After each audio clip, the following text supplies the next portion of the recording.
Bonjour à tous et bienvenue sur la chaîne. Alors aujourd'hui, comme promis, je reviens un petit peu sur la magie parce que bon, en regardant les cartes, en faisant l'insert, je me suis rendu compte qu'il y avait beaucoup d'incohérences là-dedans, il y avait des choses qui tenaient pas la route. Et donc je me suis dit pourquoi pas chipoter un peu là-dessus. Vous savez, j'aime bien modifier les règles quand elles sont pas à mon goût. Et en l'occurrence, pour le coup, elles n'étaient pas du tout à mon goût. Donc je me suis dit qu'il fallait faire quand même quelque chose de mieux. Alors, j'ai lu un petit peu toutes les cartes qui étaient disponibles dans les extensions, j'ai regardé un petit peu tout ce qu'ils offraient et tout. J'ai vu qu'ils ont fait quelques petits efforts de tentative d'utiliser les points d'esprit dans les nouveaux sorts des extensions, des nouvelles extensions. Bon, ça et là, il y a un petit effort par-ci par-là, mais c'est pas vraiment folichon. Ils se sont pas vraiment crevé le pion, comme on dit. Mais bon, l'effort est là, il faut le louer, il faut le reconnaître. Mais en ce qui concerne les sorts de base du jeu principal, il n'y a pas beaucoup d'efforts qui sont faits dans ce sens-là. Les points d'esprit, on ne sait pas trop à quoi ils servent. Clairement, ça veut dire que votre magicien est plus intelligent que les autres, puisque il y a 2, il y a 6, il n'y a pas photo. S'il a 6 points d'esprit, c'est qu'il est plus malin que l'autre. Forcément, pour lancer des sorts et faire de la magie, il faut avoir un certain QI. Et donc, il y a des choses qui ne sont pas cohérentes. Pourquoi? Parce que l'elfe a autant de chances de réussir. On va prendre par exemple boule de feu. Voilà, je vais prendre un exemple ici. Je vais prendre boule de feu. Eh bien, l'elfe a autant de chances de lancer boule de feu que l'enchanteur avec la même réussite, le même taux de réussite. Tout simplement pour une raison simple, c'est que le sort est automatique et que pour le rater, il faut que votre adversaire fasse un 5 ou un 6 avec un dé rouge. Bon, pas de problème. Vous prenez donc, je vais prendre l'orque, voilà. Un 5 ou un 6, pas compliqué à faire un 5 ou un 6. Lorsqu'il a 2 points d'esprit, il va faire le 5 ou le 6 sans problème. Vous allez prendre à côté de ça notre ami le squelette qui lui a 0 point d'esprit, il peut lancer 2 dés, il peut faire un 5 ou un 6. Voilà. Donc il arrive à contrer le magicien alors qu'il n'a aucune volonté, le gars. Il a le QI d'un pois chiche. Et à côté de ça, vous avez l'orque qui en a 2, qui peut exactement de la même façon subir les dommages donc de l'elfe, tout simplement, ou de votre enchanteur, tout simplement, parce que la façon de le résoudre est la même. Vous pouvez tomber sur un mage, donc un des sorciers de Morgar, qui pourrait également se ramasser 2 touches, alors que lui a un QI beaucoup plus élevé encore, puisqu'il lance lui-même des sorts et tout le bazar et tout. On comprend pas trop l'idée, quoi. Donc l'elfe finalement est plus intéressant que l'enchanteur en termes de jeu. Pourquoi? Parce qu'il a 6 points de vie déjà, que l'autre en a 4, et il a une attaque en plus. Donc rien que ça, si vous lui donnez 3 sorts intéressants, donc par exemple on va lui donner des sorts de feu, voilà, il a déjà les sorts un peu les plus agressifs, ça fait un personnage beaucoup plus intéressant que l'enchanteur au final. Même s'il a 9 sorts, dans les sorts, ils ne sont pas tous très intéressants. Il y en a quelques-uns, d'accord, mais pas tous. Donc, quelque part, c'est pas très équilibré tout ça. Donc, j'ai décidé de faire autrement. Voilà. Et donc, vous me connaissez. Et pour faire autrement, je vais vous montrer 3 sorts types. Le premier sort, c'est le sort qui vous permet d'aider vos copains. Donc, par exemple, haute guérison, mais vous en avez des autres comme à travers la pierre ou des histoires comme ça qui vous permettent de faire des actions qui peuvent aider donc vous ou vos camarades à réaliser certaines actions. Vous avez les sorts plus de combat, donc qui vous permettent de faire perdre des points à vos adversaires. Et enfin, vous avez des sorts, je veux dire, qui vous tiennent une certaine emprise, voilà, sur vos adversaires, comme sommeil. Bon, quel que soit le sort, quel que soit le magicien qui utilise un sort, que ce soit le druide, que ce soit l'elfe, l'enchanteur, un sorcier de Zargon, tout ce que vous voulez, tout ce qui est susceptible de lancer un sort dans ce jeu, pour pouvoir réussir un sort, vous devez lancer les dés de combat. Vous prenez le nombre de dés qui correspondent à vos points d'esprit, donc dans ce cas, pour faire haute guérison, vous décidez par exemple de guérir le nain qui s'en est ramassé quelques-unes, vous dites je vais utiliser haute guérison, vous prenez vos points d'esprit, vous lancez le nombre de dés, et du moment que vous avez un crâne, là il l'a bien soigné, le nain. Il a réussi même à faire 4, la valeur des points de santé. Et du moment qu'il y en a un, vous pouvez soigner, hein. Vous n'avez pas besoin d'en faire 4, hein. C'est le hasard qui a voulu ça, mais si vous aviez réussi à en faire un seul, on va dire que vous aviez ça comme résultat, c'est valable, hein. Vous avez un point, votre sort est lancé. Voilà, il suffit d'avoir un crâne pour lancer le sort. Le sort, alors vous appliquez le restant de la carte, hein. Vous pouvez rendre jusqu'à 4 points, bon, il faut voir ça comme une guérison. Hein, s'il a perdu 3 points de corps, ben, vous guérissez 3 points et c'est tout. Hein. Vous n'avez pas 4 points, c'est jusqu'à 4 points. À l'inverse d'une potion, c'est différent. Et là, je reviendrai là-dessus parce que j'ai une idée pour ça aussi. Et donc, voilà, ça c'est le premier cas de figure. Bon, vous comprenez bien que en fonctionnant comme ça, votre mage, ici votre enchanteur, qui a 6 points d'esprit, a plus de chances de réussir à vous guérir que l'elfe qui n'en a que 4. Hein, pour le même coup, l'elfe, il doit faire des crânes aussi, mais il n'a que 4 dés pour y arriver. Hein. Bon, regardez, voilà, je n'en ai fait qu'un. Hein. Pour le même coup, je tombe comme ça, et vous n'avez pas réussi votre coup. Bon, si vous en faites un, pas de souci, ça passe. Admettons que je serais tombé comme ça, ce qui pourrait très bien arriver.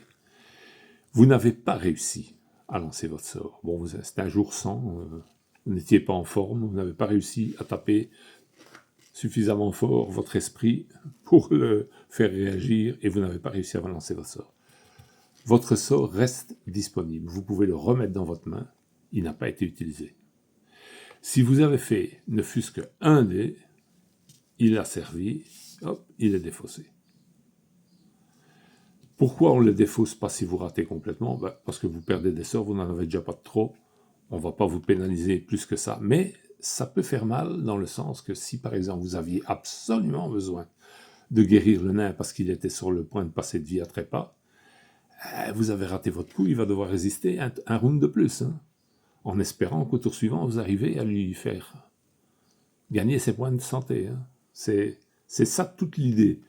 Hein. On n'est pas toujours au meilleur de sa forme, ça peut arriver qu'on échoue, quoi. Hein.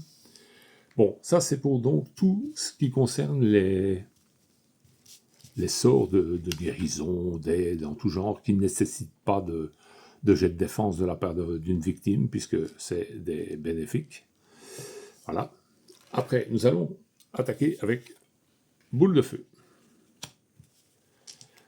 Bon, l'enchanteur décide de lancer boule de feu, on va dire, sur le squelette. Premier cas de figure. Le squelette, 0 point d'esprit. L'enchanteur prend ses 6 dés. Il lance boule de feu. Il a fait 2 crânes, vous voyez, comme hein, ça peut quand même, vous voyez, sur 6, il n'y en a quand même que 2. Hein. Il a fait 2 crânes, boule de feu est passée. En l'occurrence, le squelette n'a pas de point d'esprit. Il ne s'est rien contré du tout, il se ramasse 2 points. On ne tient pas compte du 5 et du 6 et tout ça, non, il se ramasse 2 points, direct. Il ne sait pas contrer l'attaque. Ce qui est logique, il n'a pas d'esprit, il ne peut pas commencer à lutter mentalement avec l'enchanteur. L'elfe pourrait le tenter aussi, on va voir, hein, des fois que ça passe mieux. Voilà, 4, vous voyez, il n'a fait qu'un crâne. Il est passé, mais de justesse. Hein. Bon, mais il est passé. Deuxième cas de figure, vous avez affaire à un adversaire qui a des points d'esprit, comme l'orque. Et ça tombe très bien, on va utiliser le lancer de l'elfe. L'elfe a fait son lancer, il n'a qu'un crâne. Votre orque a 2 points d'esprit. Il prend 2 dés et il doit faire 2 boucliers. Il lance, bon, dans ce cas-ci, il a échoué, mais en admettant qu'il fait 2 boucliers noirs, eh bien, même un seul d'ailleurs, il ne doit pas en faire 2. Il a 2 points pour se défendre, mais avec 1, il contre le crâne que vous avez fait, il n'est pas atteint par boule de feu. Voilà.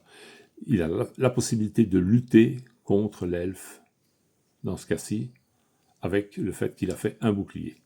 Bien entendu, si l'elfe fait 3 crânes, par exemple, vu qu'il n'a que 2 dés d'esprit, il ne sait pas se défendre contre une attaque qui fait 3 crânes, il est d'office affecté par la boule de feu. Voilà. Donc ça, c'était l'idée, vous voyez, pour que, comme ça, ben, au moins les points d'esprit servent, que ce soit chez vos adversaires, que ce soit pour vos magiciens et tout ça. On continue. Vous avez sommeil. Là, j'ai modifié complètement le système. Vous allez voir, vous allez comprendre. Premier cas de figure. Hop, on va reprendre notre squelette. Voilà. On va dire que c'est l'elfe qui décide d'envoyer sommeil sur le squelette. Le squelette a 0 point d'esprit. Et là, c'est une réussite totale. Vous voyez, j'ai fait 4 crânes. Le sort est passé. Bon, mon squelette ne peut pas se défendre. Il dort. Il a pris son biberon et est parti coucher. Pour montrer que ce sort est actif, vous le mettez sur la carte de l'elfe. Ce signifie que l'elfe a fait un lien psychique avec le squelette et il lui impose sa volonté de rester en sommeil. Tant que ça reste comme ça, le squelette dort. Étant donné que le squelette a 0 point d'esprit, il ne peut pas tenter de se réveiller en luttant, donc quand c'est son tour, avec des dés. Deuxième cas de figure, c'est pas sur le squelette que vous avez lancé ça, mais vous l'avez lancé sur l'orque. L'orque, il a 2 points d'esprit. Quand c'est au tour de Zargon de jouer, l'orque peut tenter de se réveiller. Donc il prend ses 2 dés, il les lance. Dans ce cas-ci, il fait 2 boucliers blancs, ça ne compte pas. On va dire qu'il a fait au moins un bouclier noir. Un bouclier noir, potentiellement, il peut se réveiller. Vous avez 2 options. Soit l'elfe décide de garder l'orque sous son emprise, auquel cas il relance ses 4 dés. Voilà. Il a fait un crâne, lui a fait un bouclier. Ça n'est pas suffisant pour garder l'orque sous son emprise, puisque l'orque a fait un bouclier, il n'a qu'un crâne. L'orque se réveille. Et il peut agir normalement. Si l'elfe avait fait 2 crânes, c'est supérieur à l'orque. L'orque restait sous son emprise et la carte reste là. Tant que la carte est sur l'enchanteur, enfin sur l'elfe, pardon, ça pourrait être la même chose sur l'enchanteur du reste, hein, mais tant que la carte est là, l'elfe ne peut pas faire autre chose que se déplacer et ouvrir une porte. Ce sont 2 actions qui ne nécessitent pas d'action en elle-même. Hein. Ouvrir une porte, c'est gratuit. Donc, il peut ouvrir une porte, il peut se déplacer. Il peut même rompre le visuel. Bon, pour lancer un sort, vous devez avoir la vue sur votre adversaire, mais une fois que vous l'avez dans votre possession, c'est comme si vous aviez un fil invisible qui va de vous à lui, et vous pouvez quitter son champ de vision, vous restez connecté avec lui tant que vous n'avez pas lâché le sort. L'intérêt de la chose, vous allez comprendre. Étant donné qu'il ne peut rien faire d'autre que de le garder en sommeil, vous pouvez le tenir en sommeil le temps, par exemple, qu'un de vos amis, le barbare ou le nain, par exemple, l'achève, puisqu'il ne sait pas se défendre, ou tout simplement le temps de vous éloigner parce que vous êtes en danger, vous décidez de le faire dormir et de foutre le camp. Donc vous essayez de le maintenir endormi pendant que vous partez, pour prendre de la distance. Ça peut vous aider comme ça aussi. Et donc, si vous avez décidé à votre tour que vous voulez faire autre chose, vous pouvez dire « je romps le lien », vous défaussez la carte, au tour suivant, l'orque pourra redémarrer normalement, donc quand c'est au tour des Zargons, il peut rejouer normalement. Autre cas de figure, votre enchanteur, lui, sur l'entrefaite, se fait attaquer. Il est obligé de se défendre. En se défendant, il perd son lien psychique parce qu'il est distrait par l'attaque. Hop, la carte est défaussée. Il se défend parce qu'il est obligé de le faire. Hein, ça fait partie du jeu. Et automatiquement, l'orque, il est plus sous l'emprise du sort. Voilà. C'est un petit tour que j'ai trouvé, histoire de, je vous dis, d'utiliser un petit peu les points d'esprit, de donner une importance à la force des magiciens, parce qu'il n'y avait pas d'importance, vous voyez, il n'y avait aucun intérêt qu'il ait 6 d'esprit, puisque ça ne comptait en rien ici. Ça lui donne 6 chances d'obtenir un crâne pour faire passer son sort, la 4 chances, hein, et ainsi de suite, en fonction du magicien. Ça peut varier, je crois que dans les sbires de Zargon, il y en a ceux qui ont moins, qui n'ont que 2 dés. Il me semble que j'ai vu ça. Oui, voilà, vous voyez, ils n'ont que 2 points d'esprit, donc ils peuvent se défendre et tenter de faire passer leur sort, mais avec 2 dés seulement, quoi. Hein, donc c'est plus difficile, évidemment. Moins vous avez de dés, plus c'est compliqué. Hein. Alors, aussi, vous pouvez choisir où vous enlevez un point de vie à votre victime quand vous faites des attaques donc, qui visent avec des points de vie comme boule de feu, ou vous enlevez des points d'esprit. Vous pouvez enlever les deux, un de chaque par exemple. Dans le cas de boule de feu, bon, souvent c'est 1 ou 2 points que l'adversaire perd, donc le choix sera limité en général entre l'un ou l'autre, voire les deux si vous avez 2 points. Dans l'ensemble, il est quand même plus intéressant de faire perdre des points de vie aux sbires classiques et peut-être, dans certains cas, des points d'esprit aux sorciers, tout simplement pour les empêcher de lancer leur sort. Vous voyez, ça va les bloquer. Peut-être plus facile que de les tuer. Je ne sais pas, j'ai pas fait attention, mais et surtout les sorciers de Morguer, je pense qu'ils ont suffisamment de points. En point de vie, il n'en a qu'un, donc ouais, c'est pas très utile. Hein, vous avez plus de chances de le tuer direct, celui-là. Mais je crois que dans les sorciers de Morguer, ils ont plus de points de vie. Et là, ça peut devenir utile de les déforcer un petit peu, puisque moins ils auront de dés, plus ils auront difficile à lancer leur sort, donc à attaquer vos potes. Hein, donc ça vaut la peine d'enlever éventuellement des points de vie et tout. Et puis, ça fait entrer en jeu cette histoire de points d'esprit. Surtout. C'est ça qui compte. Oui, je pense que je dis les points de vie, mais c'est des points d'esprit.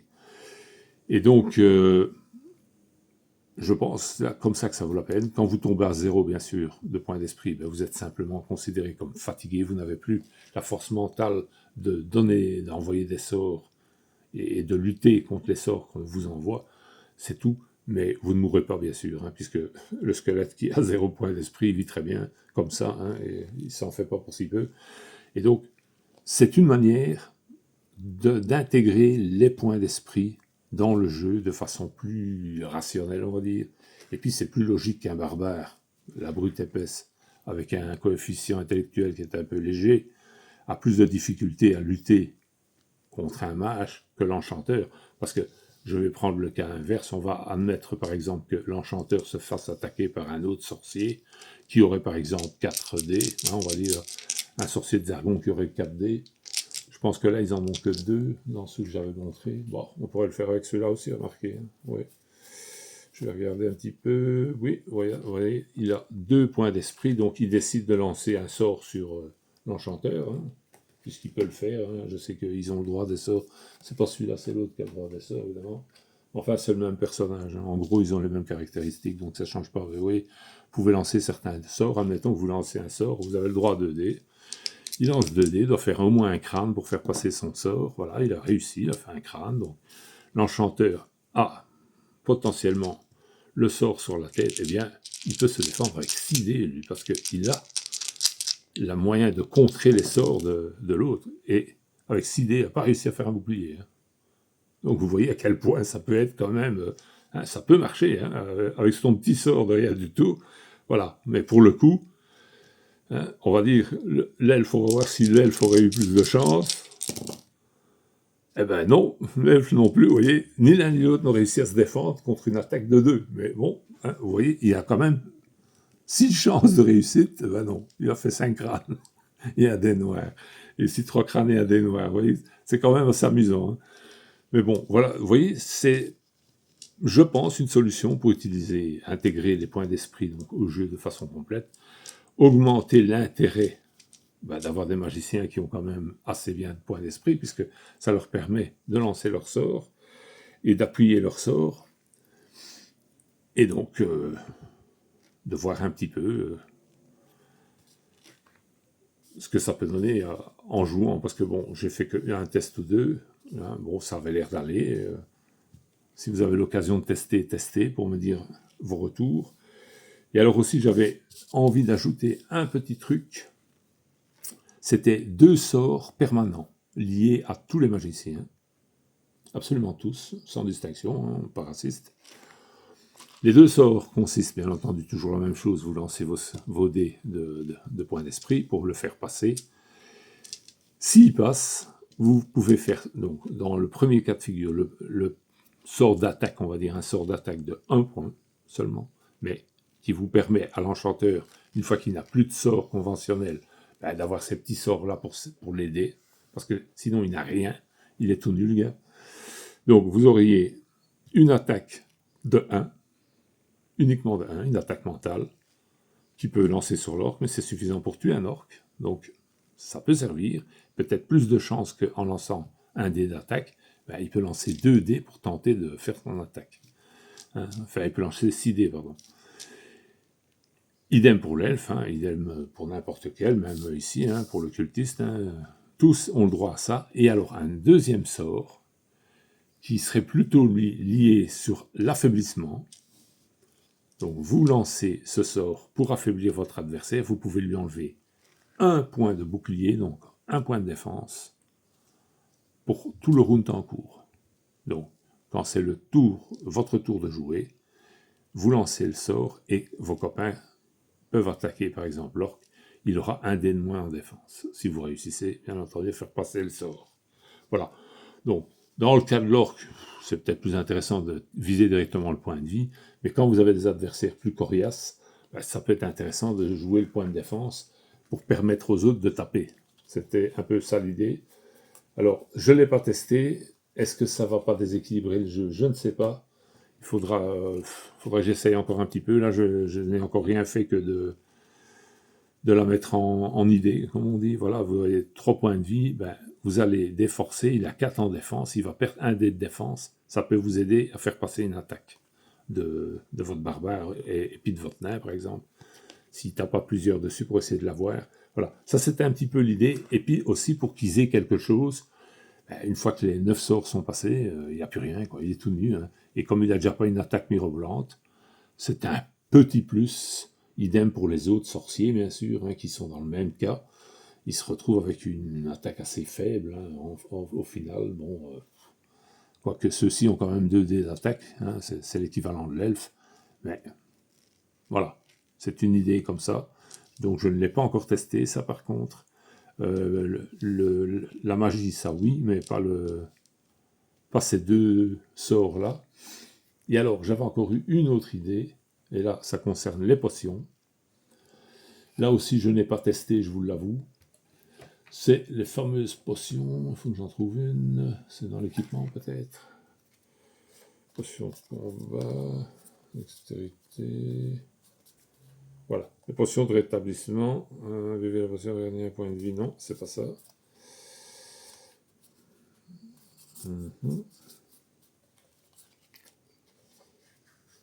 La potion, gagner jusqu'à 2 points de vie, c'est pas ça non plus. Je ne vais pas trouver la carte que je voulais. Ça, ce sont des cartes tout à fait typées, c'est pas dans ceux-ci alors. C'est peut-être dans les cartes trésors, je pense que je me trompe. C'est pas dans les cartes équipement, ça doit être dans les cartes trésors. Je vais aller voir ça. Voilà, les cartes trésors. Ouais, parce que il y a un petit truc aussi avec les potions de guérison qui me plaît pas. Voilà, potion de guérison. Oui, voilà. Donc vous avez ces potions-ci. Quand vous les jouez, vous lancez un dé rouge et, sans pouvoir dépasser bien entendu le résultat, vous avez de 1 à 6 points de vie récupérables. Bon, mais si votre homme, au moment où il veut boire sa potion, il a que 3 points et que vous faites un 6, vous perdez 3. Or, moi je considère que ces bouteilles, c'est plutôt des bouteilles qui contiennent de 1 à 6 doses de soins. S'il vous en faut 3, vous avez lancé le dé, vous avez fait 6, eh ben vous buvez 3 doses et il vous en reste 3 dans la bouteille. Il n'y a personne qui va acheter la bouteille, normalement. Hein. Techniquement, ça ne se fait pas. Alors, moi, l'idée que j'avais eue, ce serait de noter dans le bas de votre feuille, plus 3 points. Et vous défaussez la carte. Vous savez que vous avez encore 3 points, donc 3 doses, dans le cul de la bouteille à boire. Ça, c'était la première solution. Il y a la deuxième solution qui marche aussi, d'ailleurs. C'est si vous êtes à côté d'un pote qui a des problèmes de santé également, vous lui refilez le restant de la bouteille. Parce que, comme vous avez eu la chance de faire un 5 ou un 6, ça c'est un peu con de devoir gaspiller le bénéfice de ce que vous venez de réussir. Tout ça, parce que la carte vous dit que vous ne pouvez pas obtenir plus de 4. Oui, d'accord, ça on le sait bien. Hein, vous ne pouvez pas avoir plus que la quantité de points perdus. C'est moi qui me trompe, c'est pas 4. Je trouve ça un peu bête de le perdre, quoi. Donc, on note sur le bas de sa feuille plus 1 ou 2. Si vous avez fait, par exemple, 5, vous avez pris 3, ben, vous rajoutez 2 points sur votre carte, et ainsi de suite. Ou vous le donnez à votre voisin, votre ami qui est juste à côté de vous, qui lui aussi a subi des blessures. Vous lui dites, tiens, vide la bouteille. Ça me paraît plus judicieux, voilà. C'était un petit truc en passant, je ne l'ai pas appliqué non plus. C'était une idée qui m'est venue par rapport aux soins avec eau de guérison. Voilà, que j'avais trouvé par rapport à cette potion-là, qu'il y avait peut-être quelque chose à faire. Et bon, mais je ne l'ai pas testé. Voilà, ça je vais être honnête, je n'ai pas testé du tout. Je ne sais pas ce que ça va donner en termes de jeu. Il faut aussi rester équilibré, donc il y a des trucs à tester là-dedans, il faut voir un petit peu. Comme on dit, il faut tester pour ne pas détester. Mais voilà. Donc j'espère que ces petites règles additionnelles vous plaisent. Vous pourrez éventuellement les tester et me donner un retour. Je vous remercie d'avoir regardé la vidéo. Je vous souhaite une bonne journée.